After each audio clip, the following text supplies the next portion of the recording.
A Cracolândia em São Paulo, um problema que já dura décadas, né?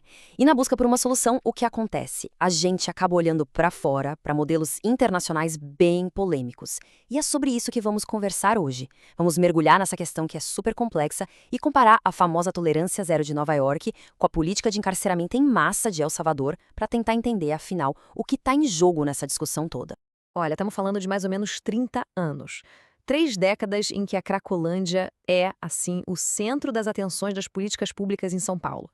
Pensa bem, entra governo, sai governo, cada um tenta uma estratégia diferente, mas o problema de fundo, ele continua lá.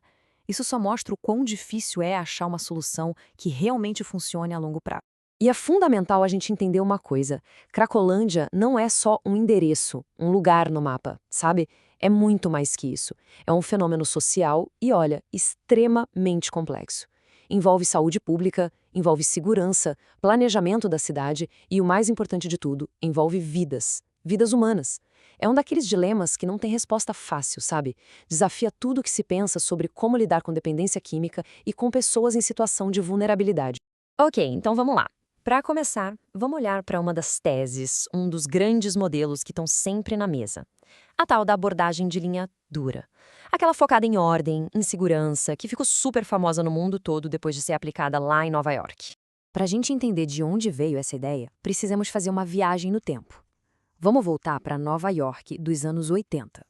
O cenário era o seguinte: taxas de criminalidade altíssimas, um medo que tomava conta da cidade. O metrô, por exemplo, era o símbolo do caos. Para ter uma ideia, o próprio chefe do transporte da cidade disse na época que não deixava os filhos dele andarem de metrô à noite. Então existia uma pressão muito grande da população por uma atitude drástica. E aí que entra a base teórica para essa ação toda, a famosa teoria das janelas quebradas. A lógica por trás é bem simples, na verdade. Pensa assim: pequenos sinais de desordem, tipo um pichação, lixo na rua, ou uma janela quebrada que fica ali sem conserto, tudo isso passa uma mensagem de que ninguém se importa com esse lugar. E essa sensação de abandono, segundo a teoria, acabaria abrindo espaço para crimes mais sérios acontecerem. E como isso foi para a prática? Bom, de forma bem direta. O primeiro passo foi combater com muita firmeza essas pequenas inflações, esses pequenos delitos. A aposta era que, ao colocar ordem nesses detalhes, se criaria um efeito dominó, sabe? Um efeito em cascata que iria, lá na frente, prevenir os crimes mais graves. E o resultado? Olha, se a gente olhar só para os números, foi impressionante. Nova York teve uma queda histórica nos índices de criminalidade. E claro, esse sucesso todo fez com que a tolerância zero virasse um modelo, né? Um produto de exportação admirado no mundo inteiro. Só que, para toda tese, existe uma antítese.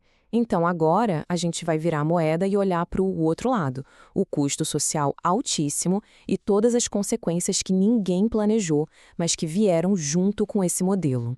É que por trás daquele sucesso todo nas estatísticas de criminalidade, tinha um outro número crescendo, e crescendo muito. Nos 2 anos depois que a política começou, o número de reclamações contra a polícia de Nova York simplesmente disparou. Foi um salto de mais de 60%.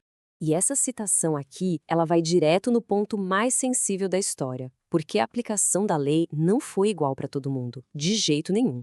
A política teve um impacto muito, mas muito maior nas comunidades negra e latina. Isso deixou claro um viés racial e social que teve um custo humano enorme e que, no fim das contas, destruiu a confiança de muita gente na polícia. E essa ideia de linha dura não ficou presa lá nos anos 90, não. Hoje em dia, a gente vê uma versão, digamos, ainda mais radical sendo aplicada em El Salvador. É o que ficou conhecido como modelo Bukele. E qual foi o resultado disso? Bem, El Salvador se tornou o país número 1 no ranking de maior taxa de encarceramento do mundo. É uma consequência direta e gigantesca das políticas de segurança do presidente Nayib Bukele. E aí a gente chega no coração do dilema de El Salvador. De um lado, tem uma queda assim vertiginosa nos homicídios. O país tinha uma das maiores taxas do mundo. Do outro lado, para chegar nesse resultado, o que se tem? Uma política de prender gente em massa e a suspensão de direitos básicos de garantias constitucionais. É aquela troca clássica, né? Segurança em troca de liberdade. E o custo humano disso tudo? Altíssimo?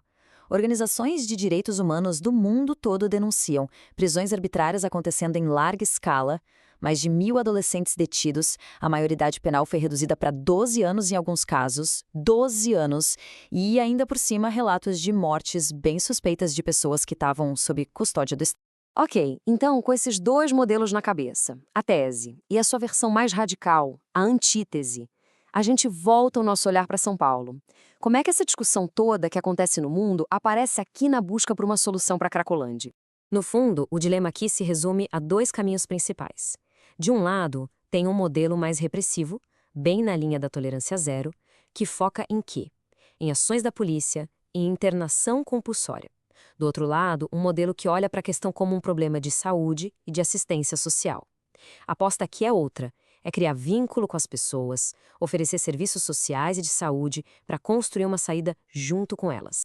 E aqui, olha, está o ponto central da crítica a esse modelo mais duro, mais repressivo. Ações que só espalham as pessoas, que dispersam os usuários o tempo todo, elas acabam quebrando a confiança. E sem essa relação de confiança, o trabalho de um agente de saúde, por exemplo, que depende totalmente de criar um vínculo para conseguir ajudar, se torna quase impossível. No fim das contas, se tem uma lição que podemos tirar dos exemplos de Nova York e de El Salvador, é que não existe bala de prata. Não existe solução simples para um problema tão complexo como a Cracolândia. Cada caminho é uma escolha. É uma troca entre ordem, direitos e cuidado. E a pergunta que fica e que São Paulo precisa responder é: qual preço a cidade está disposta a pagar? E afinal, qual caminho vai escolher?